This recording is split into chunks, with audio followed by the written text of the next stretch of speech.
예, 5월 마지막 주입니다. 3인 3세 시작하도록 하겠습니다. 예, 오늘 박근혜 대통령이 드디어 그 한교안 국무총리 그 내정자의 임명 동의안을 국회에 제출을 했더군요. 그러니까 한교안 총리가 만약에 이 총리 인사청문회에서 문제에서 가면은 그 박근혜 정부로서는 상당히 어려움을 겪을 수밖에 없는데, 지금 분위기는 무난한 통과 이런 분위기인 것 같아요. 어때요? 황교안 총리가 이제 바로 문창극 씨와 전 후보자 비슷하게 이렇게 거부적인 성향이 있는 데다가 5.16을 혁명으로 표현했다든가 김건희 이런 논란이 있다는 것이 이렇게 불거져 나온 상태이기 때문에 야당이 협조적으로 가기는 대단히 어렵다. 야당 내 이제 법조 인사들은 상당히 이렇게 그렇게 강성은 아닌데 전반적인 야권 지지층의 심리는 이건 도저히 이렇게 본회의까지 윤전해주는 사안은 안 된다 이런 이렇게 갭이 존재한다. 그래서 이제 예상보다 쉽지는 않을 거다 이렇게 보여집니다. 그러니까 이게 야당과 그 다음에 그 이 야당을 지지하는 혹은 그 현 정부에 대해서 반대하는 그 국민들 사이에 갭이 좀 큰 것 같아요. 이번에 한교안 총리는. 실제로 그런 측면도 있을 거고, 또 이제 좀 약간은 좀 과장된 거 아닌가 그런 생각 드는데, 문제는 이제 그 문창극 그 내정자 또 안대희 내정자 같은 경우에는 야당도 야당이지만 언론이 나서가지고 어떤 그 문제 제기를 하고 그게 이제 파장이 커지고 이랬던 측면이 있는데, 지금 현재는 이제 황교안 내정자 같은 경우에는 그 여러 가지 사안이 있죠. 뭐 도드라기로 병역 면제를 받았다. 그 다음에 또 정관예우로 한 16억 정도 재산을 늘렸다. 그 다음에 또 상당히 이 국가보안법의 어떤 그런 화신이라 할 정도로 이념 성향이 노골적이고 두드러지고, 또 전직 대통령들에 대해서 굉장히 이제 좀 공격적인 언사를 했고, 5.16에 대해서 그랬고 여러 가지 그게 있습니다만, 이게 이제 그동안 야권이나 이런 데서 나왔던 것이 새로 이제 뭐가 들춰내져 가지고 지금 언론에서 이렇게 공격을 하고 있는 그런 상황이 아니기 때문에, 굳이 한번 그 법무장관으로 임명되는 과정에서 걸러졌다고 하기는 좀 그렇습니다만, 다루어졌던 문제를 가지고 총리로 가는 데 있어 가지고 완전히 이게 다시 저게 되겠는가, 인중 거부할 만한 그런 그게 되겠는가, 그 점에서는 조금 현재까지는 그렇게까지 안 가지 않겠나 이렇게 보는 게 무시한 것 같습니다. 다만 이제 앞으로 가면서 또 어떤 게 이제 나올지 모르는 그런 상황이 있으니까 조금 더 볼 필요가 있는 거 아니냐 그렇습니다. 장관 인사청문을 한번 거쳤다는 거, 이게 가장 큰 강점이 될 수 있고, 또 한편으로는 그 박근혜가 이 정부가 지금 현재 이번 국무총리도 만약에 탈이 생긴다면은 앞으로 상당히 국정 운영에 이렇게 어렵게 되지 않겠냐, 이런 부분에서 기회를 줘야 되지 않냐, 이런 이야기도 있는 것 같습니다. 그런데 어쨌든 그 집권 여당의 발행과는 다른 후보자가 내정된 거는 분명한 것 같아요. 이 통합형 총리를 갖다가 다들 바라고, 또 한편으로는 경제 활성화가 지금 이 박근혜 정부의 지금 가장 중요한 과제라면, 뭔가 경제 활성화를 이뤄낼 수 있는 경제 전문가라든지 이런 어떤 시그널을 줘야 되는데, 부패 척결 부정부패로서 정치개혁을 해내는 법조인 인사를 또 현직 법무장관을 했다는 것 자체가 어쨌든 현재 국민의 바람, 쫓겨는 또 여당의 바람과도 다른 인사였다, 이런 점을 좀 이렇게 우리가 짚어야 되지 않을까 봐요. 그렇습니다. 이게 실제로 이 내정자 갖고 있는 어떤 그런 개인적인 약점이랄까 문제점 이런 것도 짚어줘야 되겠습니다만, 방금 말씀하셨듯이 이 국민들이나 또 이제 지금 현재 어떤 우리 나라가 놓여 있는 상황, 오늘 특히 이제 뭐 경제 상황이 지금 어려운 데다가 그런 지적들이 막 쏟아져 나오고 있거든요. 이 상황에서 지금 경제를 컨트롤하는 두 이제 타워가 돼야 될 차경환 그 경제부총리하고 안종범 이제 경제수석이 둘 다 내년 4월 총선 준비하고 마음은 지금 콩밭에 가 있다, 이런 지적들이 나오고 있다.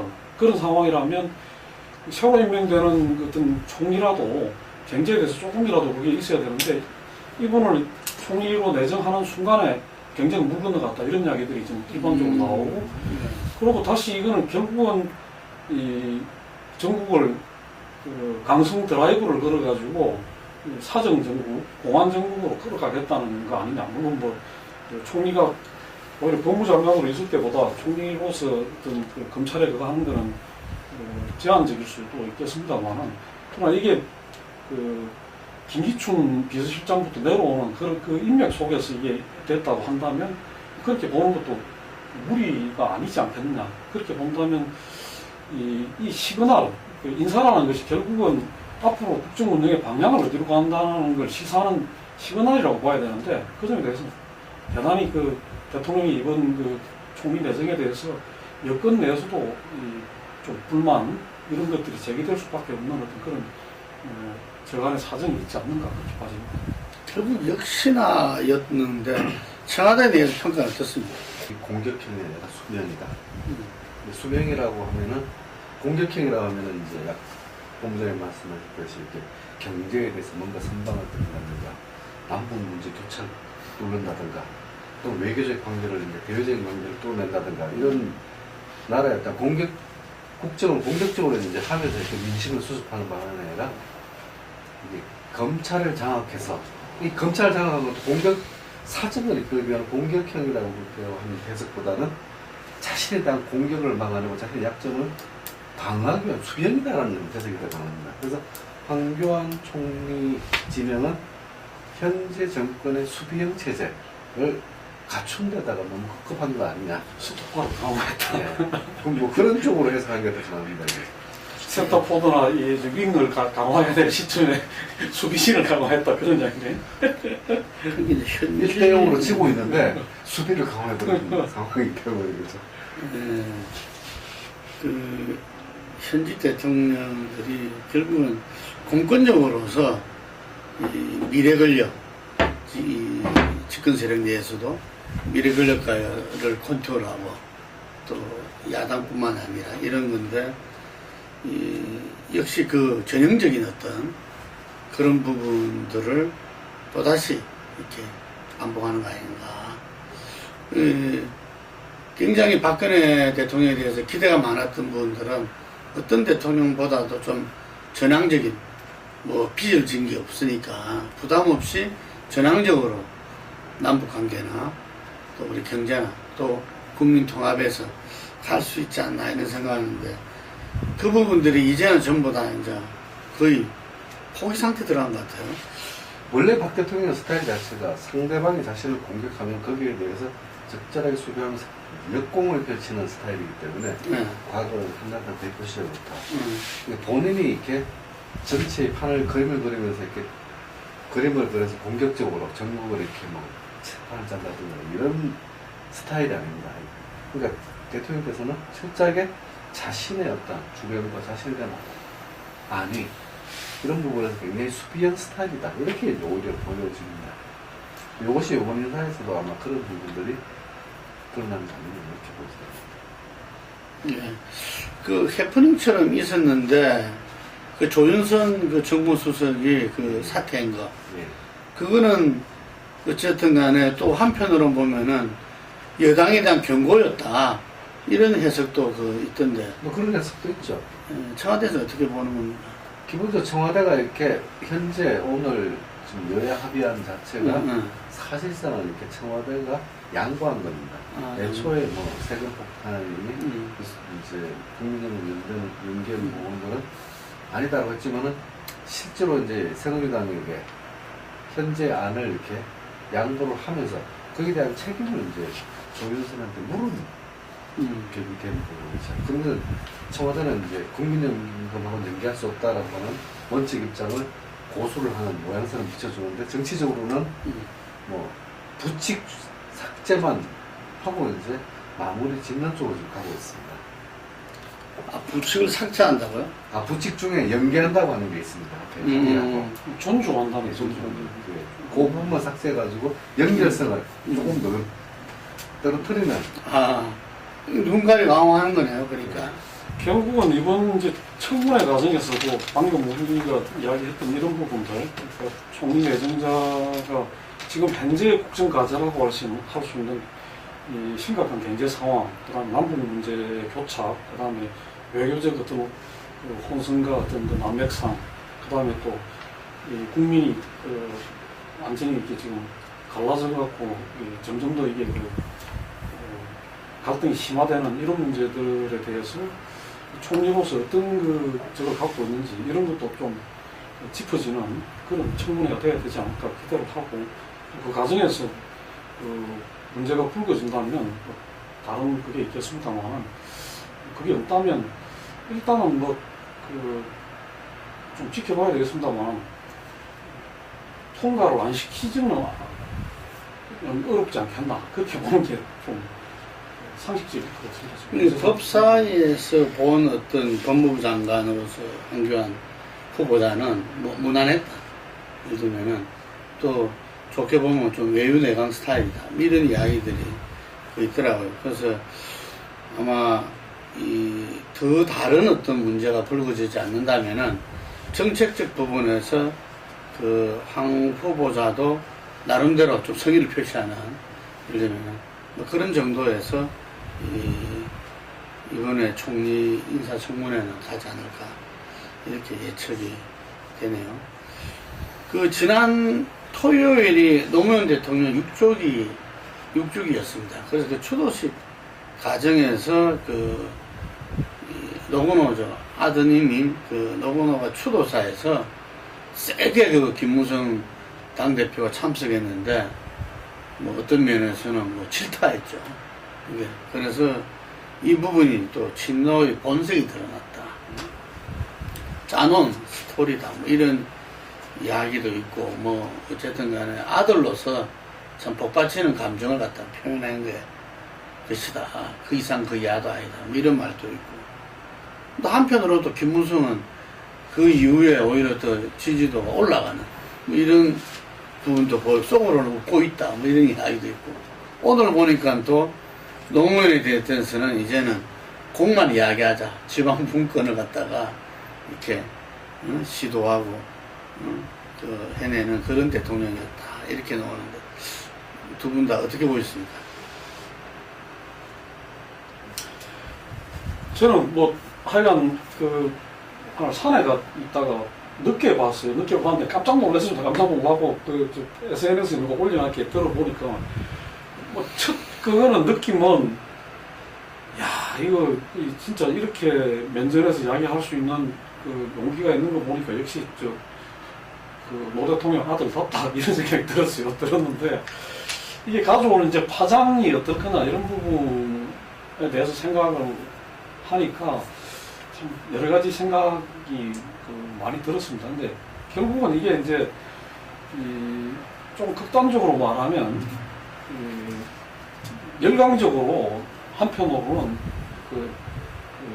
노 대통령에 대한 추모와 또 어떤 그런 분노와 이런 NLL까지 연결해가지고 이런 지난 대선에서 했던 여러 가지에 대한 이런 것들을 하면서 결집하는 효과가 있을 거고, 또 그런 결집을 통해서 뚜렷하게 지금 어쨌든 여당하고 정면에서 각을 세우고 있는 그거는 친노고, 또 그 속에서 문재인이다, 이런 것들을 하는 효과는 있는 거 아닌가 그런 생각이 듭니다. 그런 점에서는 그 이후에 뭐 당 내의 내분이라든가 여러 가지 그게 있습니다만은 그 측면보다는 다시 이제 노무현 내지는 문재인과 여당 이런 것들이 하나의 부각이 되는 그런 측면의 효과는 있지 않나. 반면에 이제 오늘 뭐 조중동부터 해가지고 그 친노의 소위 어떤 편협성 내지는 뭐 이런 그 이제 거친 공격 이런 부분에 대해서는 심각하게 이제 공격들을 하고 나오는데 이게 이제 전체적으로 국민들에게 어떻게 비치고 이게 이제 좀 중간적인 입장에 있는 사람들한테 어떤 걸 비칠까 이런 부분에 대해서는 또 조금은 달리 볼 수도 있지 않느냐 그런 점에서는 조금 더 지나봐야 되겠습니다만은 오히려 지금 상황에서는 김무성 대표가 잘 대응을 하고 있는 것 같아요. 나름대로. 그 보수 언론들은 한편에서는 총선 출마사였다, 출사표다 이런 이야기가 있었는데 본인은 강력하게 내년 총선 출마하지 않겠다 이야기를 하고 중국 떠나면서 이제 노코멘트 하겠다 이렇게 이야기가 끊었습니다. 어떻게 봤습니까? 어쨌든 뭐 노무현 전 대통령에 대한 새누리당이라든가 보수 지지의 공격 자체가 그동안 부당한 게 참 많았죠. 대선 공격도 그렇고 이제 최근에 이렇게 성원종 사면 관련해서도 그렇고 이게 쌓인 거는 많았다. 그 쌓인 것이 이제 뭐 그 아들이 말한 것은 그렇게 즉 뭐 할 말을 못할 말을 하는 것은 절대 아니다. 그게 보여주는 이제 다만 이렇게 축도식에서 이렇게 정치적으로 이렇게 해석이 민감한 상황이 되면서 이렇게 아주 야당 같은 경우는 이런 같은 경우는 몸 조심해야 될 거 왜 이러냐. 그리고 여당이나 보수는 이것 봐라. 친노 프레임 자체가 이제 좀 더 강화시킬 수 있다. 뭐 이런 식으로 이제 흘러가는 것 같은데 이것 자체는 뭐 어떤 방향이든 어떤 사건이든 터져 나올 사건이었던데 여기에도 한번 나온 것이다. 이렇게 봐야 될 게 더 많고요. 이건 총선을 가면서 총선으로 이제 계속 가면서 부산 경남 이 지역이 가지는 그 화약고 성격이 있기 때문에 앞으로도 몇 번 더 터져 나올 사안들이다. 뭐 이렇게 이제 해석하고 가는 게 오히려 바른 것 같습니다. 지금이 적절하다 적절히 않을까는 뭐 처음 시작이니까 하더라도 한 두세 번 더 계속 축적돼 나갈 그런 사안이다. 이렇게 뭐 보여진 부분입니다. 그래서 뭐 보면은 어머니가 알고 말렸는데 그냥 했다 이런 이야기도 있고 뭐 이런데 제가 볼 때는 노무현 재단이 예를 들면은 뭐 예를 들면 이런저런 이번 특사 논란이라든지 성안종 부분에서 오히려 특사가 문제였던 거 아니냐 이런 이야기도 나오고 뭐 이랬을 때 노무현 재단이 어쨌든 노무현 참여정부 시절에 관계했던 분들이 주로 이렇게 그 일을 하고 있는데 이런 데서 사실은 거기에 대한 입장 발표라든지 뭐 이런 부분들을 해왔더라면은 노건호가 추도식에서 그런 이야기를 정말 그날 저도 TV조선에서 생방송하다가 그걸 봤는데 정말 무시무시하더라고요. 그 눈이. 그렇게까지 자기가 6주기가 된 상태에서 1주기도 아니고 상주 입장에서 얼마나 복받쳤으면 저런 표정이 나왔을까. 이런 부분을 볼 때 저는 이거는 인간 김무성한테 자기는 김무성한테 한 게 아니라 이명박 정부 그 다음에 아버지를 서극히 한 이명박 정부 그리고 계속적으로 예를 들면 노무현 타령을 해대는 박근혜 정부에 이어주는 그 정치 세력한테 한 메시지 아니냐 이게. 그런데 그 부분이 지금 이렇게 저렇게 상주로서 부적절하다 이야기하는데 그럼 다른 사람들은 그 부분에 대해서 뭘 하고 있었느냐 이런 부분을 한편 생각하게 되는 거죠. 그래서 논문 재단이나 뭐 이런 데서 공식으로 그 부분에 대해서 문제 제기하고 예를 들면은 사실 김무성 대표가 지난 대선 때 NL 부분들에 대해서 그런 이 문건을 줄줄줄줄 이렇게 읽은 거는 팩트로 다 드러났고 근데 그 부분은 수사조차 하지 않은 부분들 아닙니까? 그랬을 때 거기에 대해서 어느 정도의 뭐 사전에 대해서 자기가 유감의 표시라든지 뭐 이런 걸 하고 예를 들면은 그 부분을 조율할 수 있는 거는 역시 노무현 재단에서 그냥 초청장만 보낼 게 아니라 이 사람이 오려면 좀 그런 과정을 누군가 이렇게 그걸 하면서 했어야 되는데 그런 점에서 저는 상주가 좀 폭발했던 그 심정을 충분히 또 이해할 수 있는데 저는 그런 문제 제기를 했어요. 이걸 통해서 딱 볼 때 저는 문재인 지금 친노의 자장이라 할 수 있는 노무현 재단의 초대 이사장이잖아요. 지금은 이사장이 아니지만 어쨌든 친노의 자장이라 할 수 있는 문재인 대표의 리더십이 또다시 나는 드러난다. 그 부분에 대해서 노무현 재단을 통해서 공적인 어떤 성명을 발표했든지 그 전에 그리고 오늘 이런 부분들을 전해 들었으면은 또 전해 들은 게 아니라 본인이 체크해야 되는 거고 했으면 그 부분이 조율이나 이런 게 필요했지 않느냐.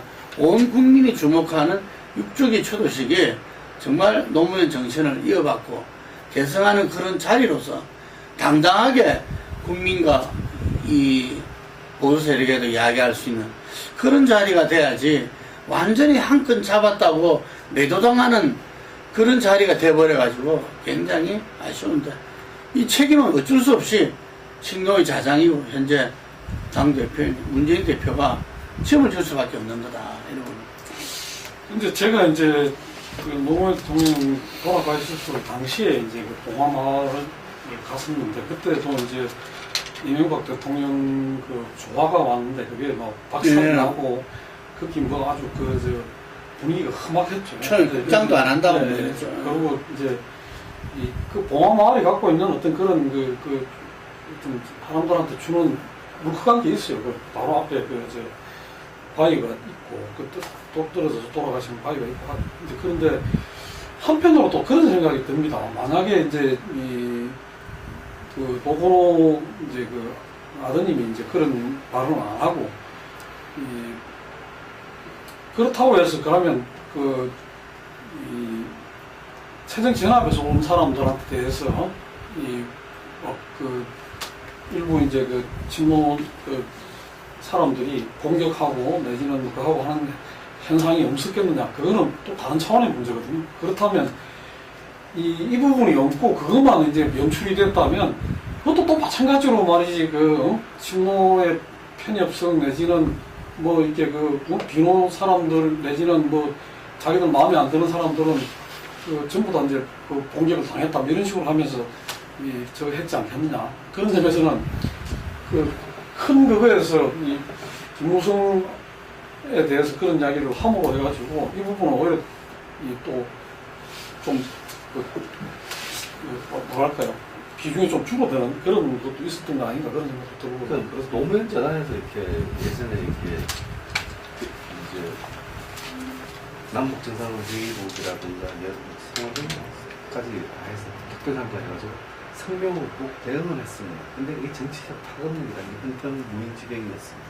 그러니까 노무현 재단에서 이렇게 성명을 낸다든가 이게 한다는 것이 이게 보도자료가 오면은 이렇게 뭐 받아주는 데도 있고 안 받아주는 데도 많고 이런 식이다 보니까 정치적 파괴력이 없는 상태였거든요. 영화도 한계가 있을 수밖에 없었다는 거고 노건호 씨가 아닌 다른 사람이 이런 발언을 했다 그러면은 정치적 파괴력이라는 게 크지도 않았을 것이다.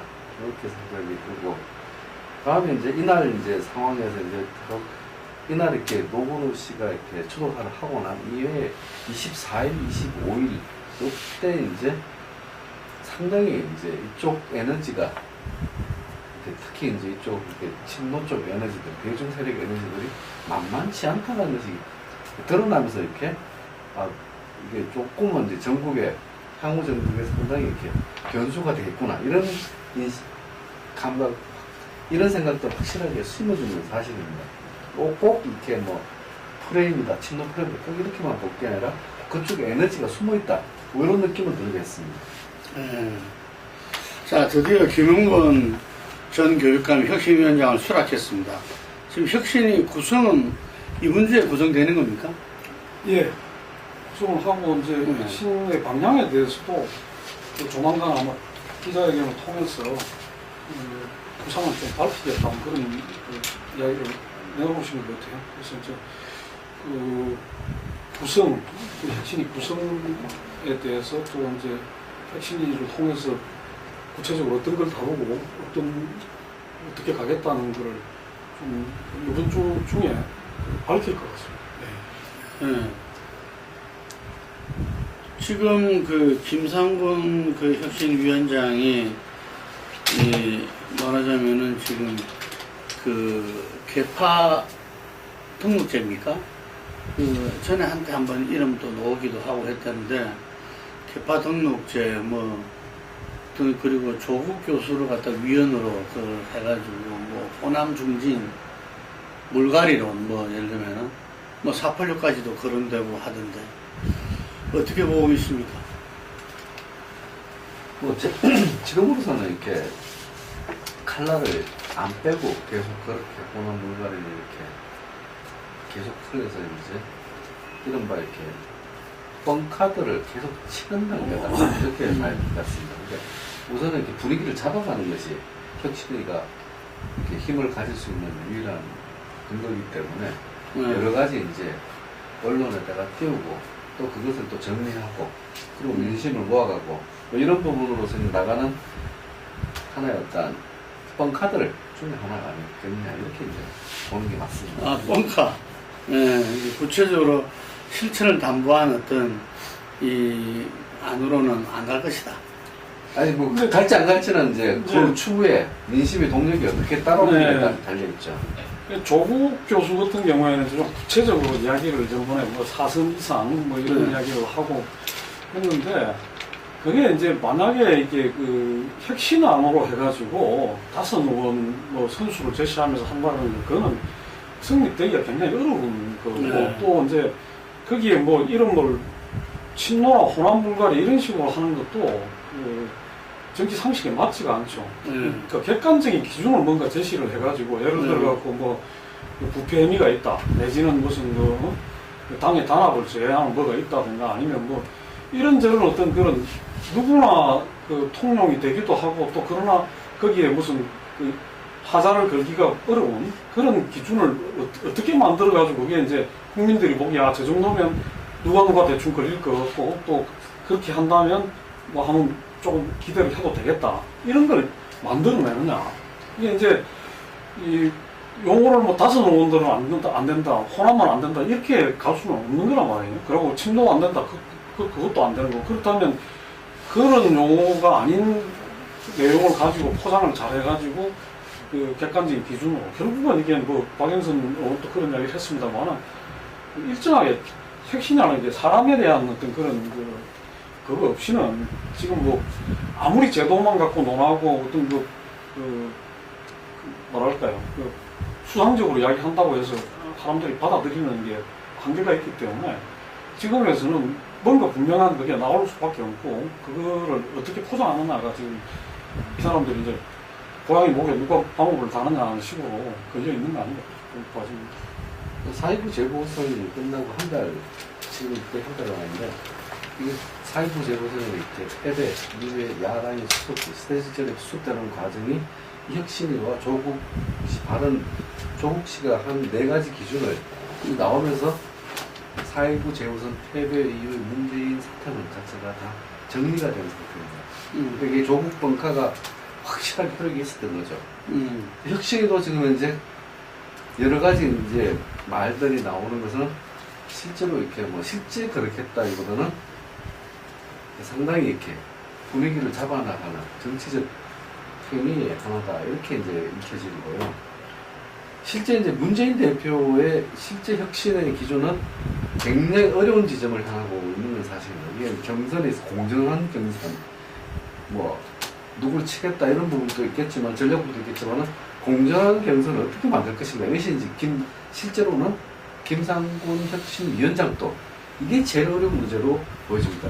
그러니까 지난 총선 때 이렇게 모바일 경선이라는 게 박주선 의원이 그 당시 이제 있었던 그쪽 문제뿐만 아니라 여러 가지 불공정했다라고 하는 부분이 나왔고, 요번 4.19 재보선도 저기 정태호 그쪽 여론조사 결과가 불공정했다 이렇게 자꾸 불거지니까 과연 경선을 이렇게 성공할 수 있는 경선제를 어떻게 만들어낼 것인가, 이것이 이제 실제로는 김상곤 혁신위가 이제 가지는 가장 키가 아니겠느냐 이렇게 이제 보여지는 부분입니다. 그리고 지금 그걸 마련하기 위해서 계속 이렇게 이런 물갈이 공들을 이렇게 계속 내면서 이렇게 분위기를 되잡고 가는 걸로 보여지는 거죠.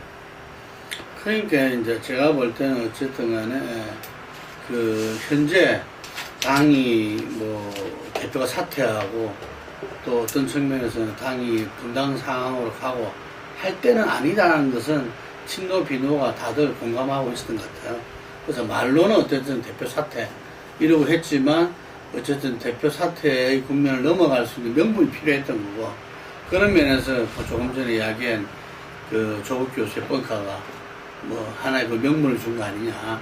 그러면서 오히려 이 혁신에 갖다가 이렇게 좀 집중하게 되는 이런 식으로 해서 그 문재인 대표의 사퇴로는 넘어가는 것 같고, 제가 볼 때는 금방 이야기한 공천을 경선을 어떻게 할 것이냐 이런 부분에서 과연 답이 있을 것이냐.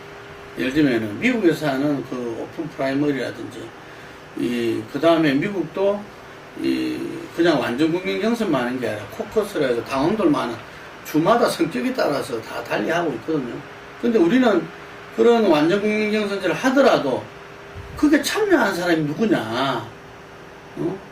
그게 참여한 사람이 결국은 일반 국민들은 별로 안 오고 당원과 지지자들, 다시 말하면은 어떤 이 동원한 사람들이 주로 하게 되니까 이런 종류의 어떤 경선을 할 때마다 2004년도부터 문제가 있었던 거거든요. 이게 그 이후에 한번 그거를 공정한 경선 예를 들면은 하려 하더라도 계속 문제가 있어 왔다는 생각이 들고, 그래서 이 문제는 어떤 제도의 문제라기보다는 서로의 그 신뢰, 불신, 뭐 이런 부분들이 있을 때는 어느 쪽에서도 승복하기 상당히 어렵다. 이게. 그래서 이 시점에서 저는 하여간에 이 문제가 앞으로 뭐 지금 날짜를 얼마로 잡았죠? 혁신이 활동 기간을. 그거는 아직 지금 보통 한 연말까지로 지금 잡혀 있는 거 아닙니까? 대충. 시간을 갖다 한두 달은 아닌 것 같은데. 이게. 그랬을 때, 너무 긴데. 하여간 이 혁신의 활동 결과가 정말 모든 사람들한테 승복할 수 있는 그러한 그 안을 도출할 것이냐. 저는 거기에 대해서는 좀 회의적이다. 지금까지의 새신안들도 나름대로의 그런 유명성을 다 가졌음에도 불구하고 실제 실행에서 그걸 승복하지 않는 부분들이 있어서는 어쩔 도리가 없었다. 그리고 우리나라의 아직 정치 문화 수준이 그 부분들에서 동원하지 않으면은 국민들이 정말 자발적으로 그게 참여하는 부분들이 동원한 사람을 압도해 낼 수 있어야 되는데 그게 안 되니까 1000명 하는데 예를 들면 5, 600명에서 200명 정도만 자기 표가 확실하면은 공천되는 그런 경선을 참 승복하기 어렵게 되는 거 아니겠어요? 이게. 그래서 어떤 측면에서는 여야가 국민 경선을 갖다가 실제 선거법으로 합의하는 좀 이런 것도 있을 수도 있겠다 이런 생각이 드는데 참 제도 개선으로서 혁신이가 성공하기에는 참 어려울 것 같다는 생각이 듭니다. 좀 어떻게 추이를 어떻게 보십니까? 그러니까 공천제도 개선 문제로 가게 되면 뭐 조금 전에 말씀하셨듯이 이게 이제 결국은 그렇습니다. 이게 지역마다 이제 편차가 있지만 수도권을 놓고 본다면 수도권의 양대 세력이 다시 충돌하게 되는 거죠. 그러니까 일반 국민들 중에서는 호남 분들이 많이 오죠. 아무래도 이제 수도권의 당원 구성이 그렇게 돼 있기 때문에 그러고 이제 그거가 소위 말해서 이제 친노라고 이야기하는 사람들은 그 당원 구조에 대한 불신이 있기 때문에 국민 경선 내지는 모바일 참여 이런 걸 해야 된다고 해갖고 그렇게 해갖고 오는 사람들의 다수는 이 젊은 층 그러고 이제 어떤 노무현 성향 가진 사람들이 많이 온단 말이에요. 2004년 이후에 반복되던 현상이에요. 네.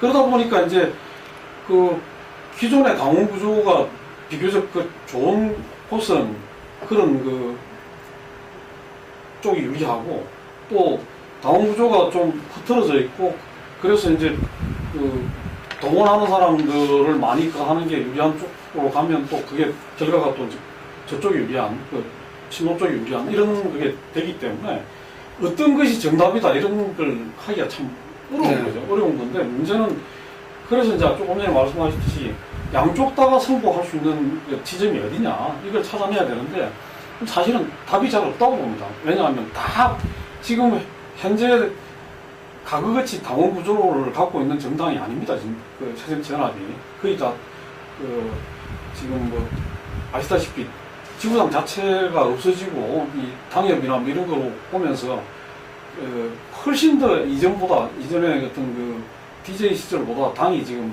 뿌리가 약해졌어요. 약해지고 어떻게 보면 확 흔들려 버려요.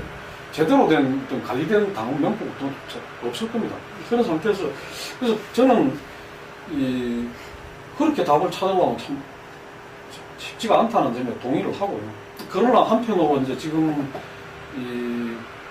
자칫 여기서 어떤 결론을 못 내고 그 결론에 합의를 못하면 공략한다 이런 위기의식이 있기 때문에 지금 뭐 어제 오늘 문재인 박원순이 만나고 또 안철수하고 해서 사람이 희망 스크램이라고 하고 이걸 결성하자. 이게 뭐냐면 혁신위를 뒷받침해주면서 뭔가 이제 좀 그 힘도 실어주고 그 다음에 이 김상곤 이제 위원장이 혼자가 아니라 같이 가는 그래가지고 어떤 하나의 흐름을 이제 당내에서 형성하자. 이 정도 몇 명들이면 그거 하지 않겠냐 이런 생각을 갖고 있는데 여기에 대해서 안철수 의원 쪽이 약간 좀 그거 하고 있는 것 같아요. 근데 저는 안철수 의원이 잘못하는 거라고 봅니다. 이번에도 지금 안철수 의원이 확 빠지고 박원순이 다시 확 치고 올라오고 강주에서 뒤집혔거든요. 문재인하고 박원순이 뒤집히면서 급상승했다고 해요. 박원순이. 그런데 왜 그러냐 하면 박원순은 당에 거의 위기 상황에 좀 적극적으로 나서려는 모습을 보이는데 안철수는 자꾸 뒤로 빠진다고 해요. 말을 해놓고 빠지고 말을 해놓고 빠지고 하니까 사실은 박원순하고 안철수하고 뭔가 성향이나 뭐 그게 차이가 있어서가 아니라 좀 적극성을 보이고 책임지는 모습을 보이기를 원하는 거죠. 지금 상황에서. 그런 점에서는 지금이야말로 당의 어떤 이런 위기에 대해서 같이 좀 이렇게 힘을 모아가지고 진짜 스크램을 해가지고 가주는 것이 본인을 위해서도 맞고 전체 당의 어떤 흐름이나 분위기에서도. 그래서 만약 이게 어떤 좀 저게 되면 좀 더 넓혀가지고 뭐 예를 들어 앞으로 뭐 손학규라든가 뭐 다양한 또 우리 가능성이 있는 뭐 사람들을 참여시켜가지고 가면 거기서 나중에 서로 경쟁을 하더라도 일단은 어떤 위기를 돌파하고 국민들한테 기대를 줄 수 있는 그런 여지가 다시 생길 수도 있지 않나 그 봐집니다. 하여튼 간에 지금 이제 새정치연합이 현 체제에서의 마지막 기회는 그 김상곤 혁신위가 제대로 가동 운영되면서 희망 스크램이 뒷받침해주고 또 그 속에서 어떤 대선 주자들이 이렇게 국민과 함께 이렇게 소통해 나가면서 어떤 야당의 새로운 변화 세신을 만들어내느냐. 뭐 그 기간이 그렇게 길게 있지는 않는 것 같아요. 시간은 시간이 많지가 않죠. 예, 마지막 기회인 것 같은데, 자, 그 이번 주부터 이렇게 펼쳐질 이렇게 야당의 혁신 그리고 이 국무총리의 인사청문회 주목할 부분이라고 보고 있습니다. 여기까지 하겠습니다.